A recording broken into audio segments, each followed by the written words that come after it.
নমস্কাৰ বন্ধুসকল পুনৰবাৰ স্বাগতম জনাইছোঁ মই মোৰ চেনেলটোলৈ আপোনালোক সকলোকে আৰু আজি মই পুনৰ অন্য এটা ৰেচিপি লৈ আহিছোঁ আপোনালোকৰ বাবে আৰু আশা কৰিছোঁ ভিডিঅ'টো আপোনালোকে শেষলৈকে চাব। আজিৰ ৰেচিপিটোৰ কাৰণে মই লৈছোঁ আলু, বিলাহী, আদা, নহৰু, পিঁয়াজ, কেঁচা জলকীয়া, ডিম লৈছোঁ মই 5টা। মই সৰু বন্ধাকবি এটা লৈছোঁ আৰু সেইটো মই অলৰেডি মিহি মিহিকৈ কাটি কৰি লৈছোঁ। তো এতিয়া প্ৰথমতেই মই মিহিকৈ কাটি লোৱা বন্ধাকবিখিনিতেই নিমখ, হালধি, ধনিয়া পাউডাৰ, জিৰা পাউডাৰ আৰু অকণমান ৰঙা জলকীয়াৰ গুড়ি দি ভালদৰে সানি লৈছোঁ।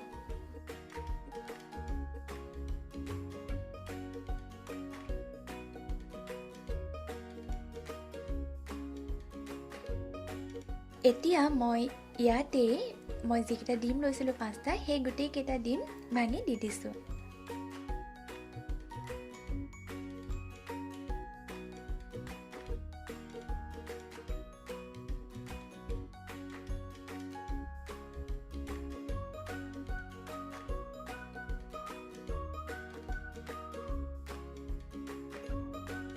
এতিয়া মই এইখিনি ভালদৰে এবাৰ ফেটি ল'ম।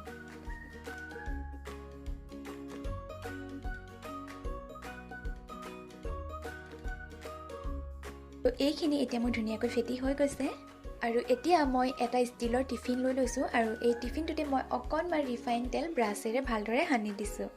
এতিয়া ইয়াতেই মই ফেটি লোৱা বন্ধাকবি আৰু ডিমখিনি দি দিছোঁ। এতিয়া মই টিফিনৰ ঢাকনিখন ভালদৰে বন্ধ কৰি দিছোঁ। আৰু ইফালে মই গেছত অলৰেডি চচ এটাতে পানী গৰম হ'বৰ কাৰণে পাতি দিছিলোঁ আৰু এইখিনি উতলিও আহিছে। এতিয়া মই এই টিফিনটো ঢাকনিখন টানকৈ মাৰি দি এই পানীখিনিতে বহাই দিম। এতিয়া মই চচৰ ঢাকনিখন ভালদৰে দি এইখিনি প্ৰায় আধা ঘণ্টাৰ কাৰণে এনেদৰে থাকিবলৈ দিম। আৰু এতিয়া মই আদা, নহৰু, পিঁয়াজ আৰু কেঁচা জলকীয়া কেইটা মিক্সিত পেষ্ট বনাই লওঁ। আৰু এতিয়া আমাৰ আধা ঘণ্টা হৈ গৈছে প্ৰায়। এতিয়া মই টিফিনটো চচটোৰ পৰা উলিয়াই আনিলোঁ আৰু এয়া চাওক ধুনীয়াকৈ টিফিনটোৰ ভিতৰত বন্ধাকবি আৰু ডিমখিনি ধুনীয়াকৈ হৈ গৈছে। এতিয়া মই টিফিনটোৰ পৰা এইখিনি উলিয়াই ল'ব লাগিব। মই উলিয়াওঁতে অকণমান ভাঙি গ'ল এইখিনি, একো কথা নাই বাৰু। এতিয়া মই এইখিনি সৰু সৰুকৈ টুকুৰা কৰি কাটি ল'ম। এইখিনি মোৰ কাটি হৈ গৈছে সৰু সৰুকৈ। এতিয়া মই গেছত কেৰাহী পাতি দিছোঁ, তাতে তেলো দি দিছোঁ। এতিয়া কেৰাহীত মই প্ৰথমতে এইখিনি ফ্ৰাই কৰি ল'ম।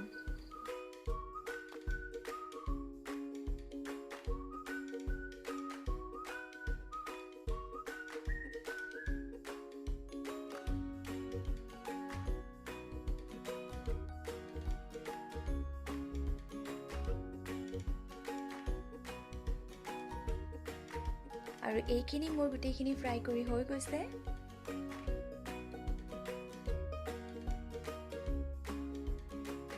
মই একেখিনি তেলতেই প্ৰথমতে ইলাচি, ডালচেনি আৰু দুটামান লং দি লৈছোঁ। এতিয়া মই আদা, নহৰু, জলকীয়া আৰু পিঁয়াজৰ পেষ্টটো দি দিছোঁ।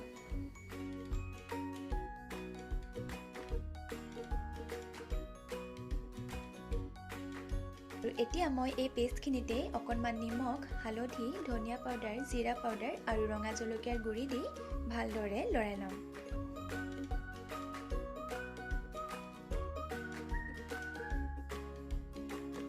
এতিয়া মই ইয়াতে কাটি থোৱা বিলাহী দুটা দি দিছোঁ। এতিয়া মই বিলাহীখিনি সিজিবৰ কাৰণে প্ৰায় 2-3 মিনিটৰ কাৰণে এবাৰ ঢাকি দিছোঁ।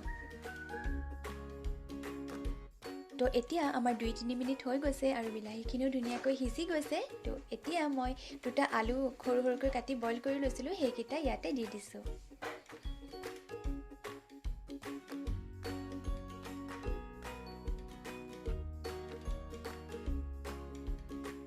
এতিয়া ইয়াত মই এই ডাঙৰ গিলাচ এটাৰে এগিলাচ পানী দি দিছোঁ।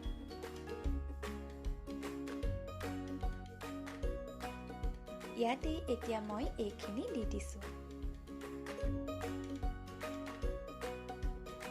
এতিয়া মই এইখিনি প্ৰায় 5-6 মিনিটৰ কাৰণে ঢাকি দিছোঁ। আৰু এতিয়া আমাৰ 5-6 মিনিট হৈ গৈছে, মই এইখিনি চাই লৈছোঁ আৰু আমাৰ ইতিমধ্যে এইটো ৰেডি হৈ গৈছে। আৰু শেষত মই ইয়াতে অকণমান গৰম মছলাও এড কৰি দিছোঁ।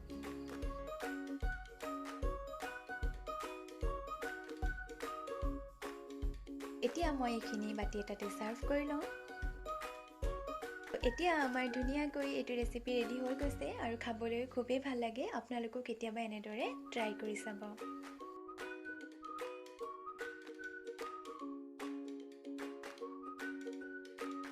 তো আশা কৰিছোঁ ভিডিঅ'টো আপোনালোকৰ ভাল লাগিল আৰু যদিহে সঁচাকৈ ভাল পালে তেন্তে লাইক কৰিব, কমেণ্ট কৰিব, শ্বেয়াৰ কৰিব আৰু যদিহে প্ৰথমবাৰ কাৰণে মোৰ চেনেলটো চাইছে তেন্তে ছাবস্ক্ৰাইব কৰিব আৰু ছাইডত থকা বেল আইকনটো প্ৰেছ কৰি অল কৰি দিব। তো আজিলৈ ইমানেই, ধন্যবাদ।